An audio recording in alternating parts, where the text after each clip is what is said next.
Okay, so I was talking about Dysphoria, a cute flash game online.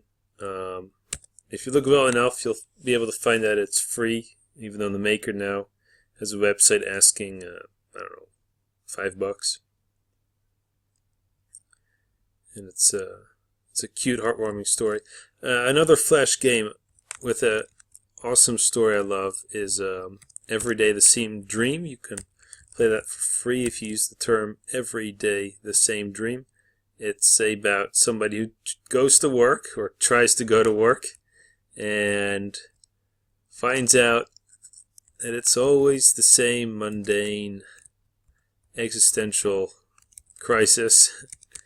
And I don't know if you're happy with your job or not, but even then, you're probably familiar with how the main character feels, and there's some really magical moments. Again, this one takes about 10 minutes to play. The music's lovely.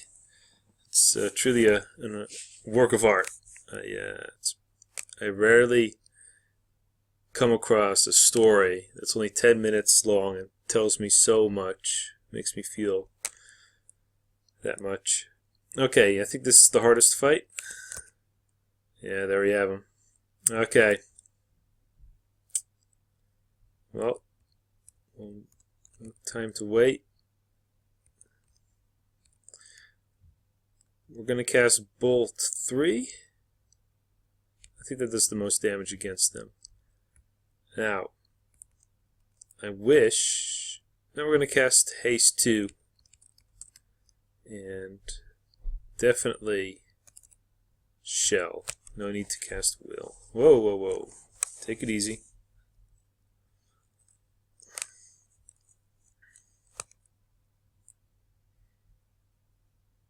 And we might actually lose. I mean, this is a very hard fight. Let's see how well Medio does. Occasionally they do physical damage, so I've also cast a shield too. And let's heal up. Oh, come on. Oh, Jesus. Why? Why is the Warlock... It's the second time she's died.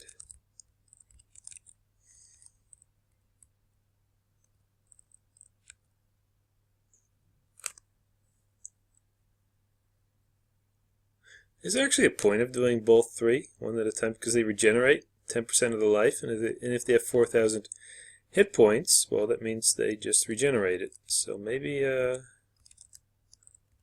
shouldn't be doing that. I should definitely be healing.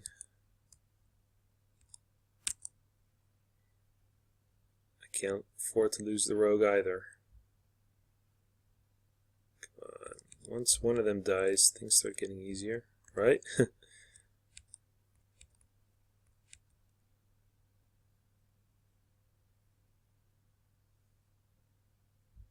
Okay, good. Doing lots of damage.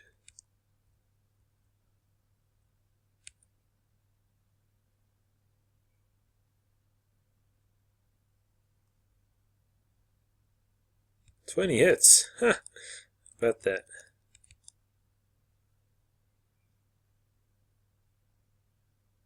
Yes.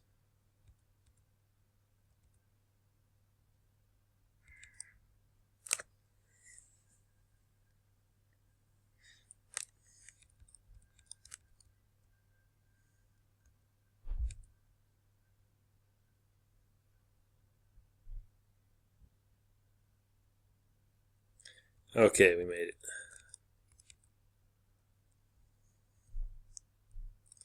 Another one of my favorite games is Clicker Heroes.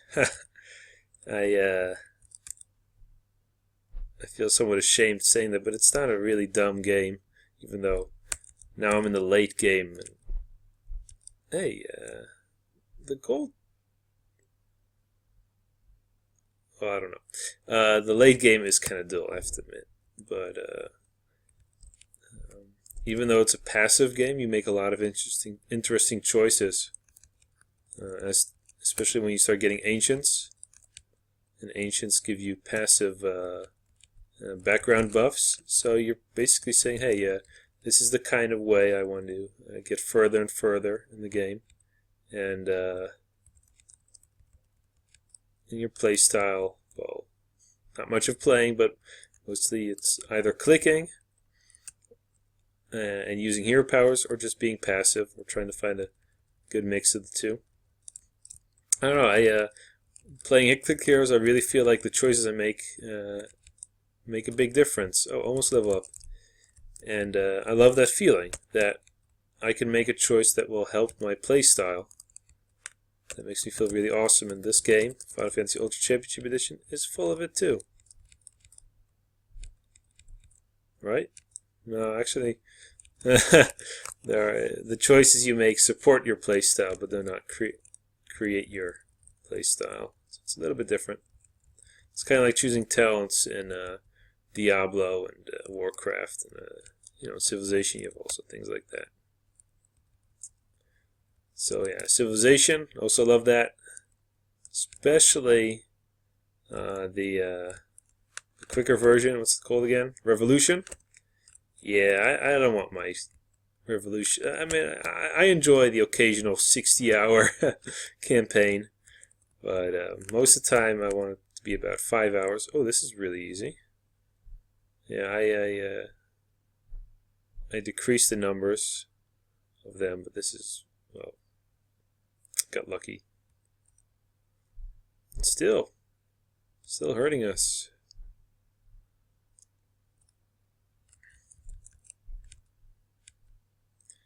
So yeah, let me show you. Usually you get more. See, that's a much harder battle. So we got lucky there.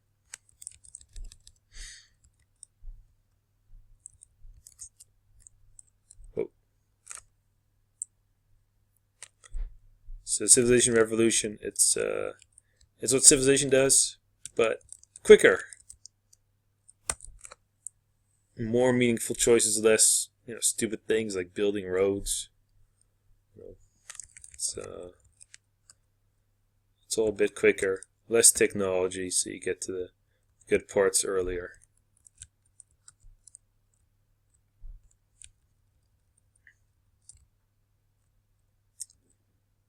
Okay, yeah, this guy doesn't tell us about the magic anymore, so I'll have to reprogram that. Well, only one more place to go. Oh, that's to the north.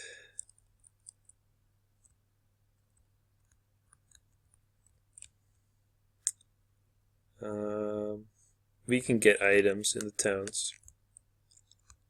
So now you can go here. These are the old Sky Warriors. And let's go 2,000 years back in time. Oh, look at the technology. It's all outdated. Yeah, might as well do some killing.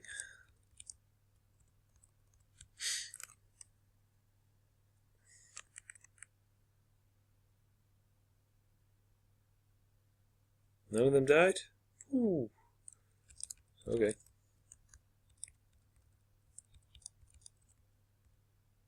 One of us has the holy ring, but I'm too lazy to look that up.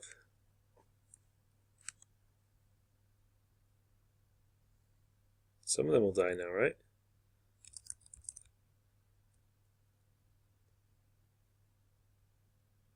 Good.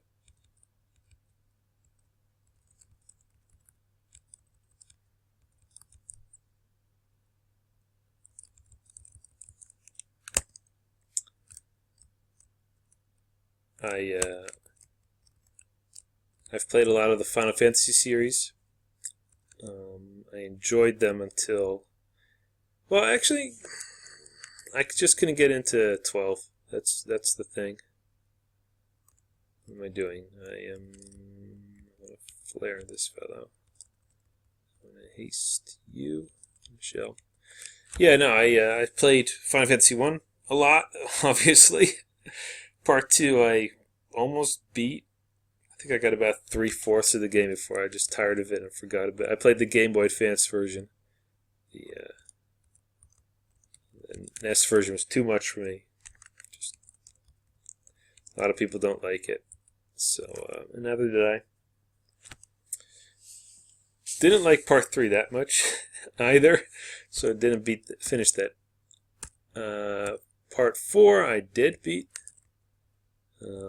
Yeah, it was the one on the Super Nintendo, And I think I actually beat it 4 times, I think twice on the Super Nintendo, then there was the Game Boy Advance version. I think I beat that twice that way. I've never been a big fan of Final Fantasy IV. No. 5 also, I think I got halfway, didn't bother to defeat it. So, not a big fan of Final Fantasy, no. No, I loved Part 6. Yeah, that really went to the heart. Lovely stories of the characters. The music is sublime. I only played it twice as a teenager. And then I let it rest for a long time. And then there was the Game Boy Advance version. I played that and had a good time, but I couldn't help but feel that my taste had evolved a bit. By that I mean, I wasn't touched as much as I was the first time. I still think it's the best Japanese RPG made that's story focused. Final Fantasy VII was also good, of course, but I felt that a lot of elements were borrowed from Part 6 and it didn't do it any better. So, I think I played Part 7 twice, but it's been years ago, and sometimes I think, well, why don't I play Final Fantasy VII? I don't know, it's, no, not that many moments really, hey, let's cast Bio for once. 8 was a bit closer to my heart because it was more original and it got me into fan fiction and lovely moments like catching the girl out of the sky.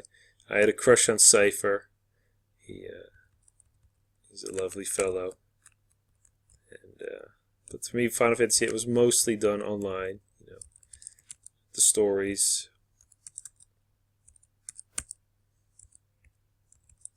Made by fans. I didn't write that many.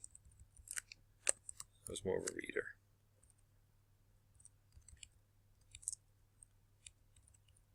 And Part 9 was cute. I don't think 9 is anybody's favorite Final Fantasy. But the whole thing with Dagger's mother, that touched me. I remember that some of that. Steiner's a clown. He's fun to have around. So, and Kuja, really awesome.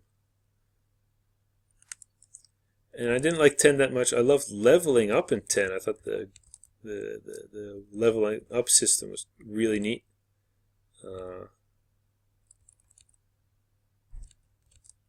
But other than that, no, I thought the story was very boring. One of my best friends, she's now going for perfect save. God bless her. So she's racing chocobos, doing all these silly things. I wasn't a big fan. I actually liked 10.2 more than 10.1. It was faster paced. I liked Pain as a character.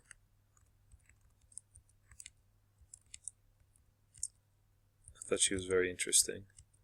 I thought it was a shame that Lola, the goth one, in X10, that they kind of took her out. But other than that, yeah, it's, the story's kind of lame. But I had a good time. It just felt fast-paced and very musical. So whenever I turn it on, I felt like, hey, I was enjoying myself.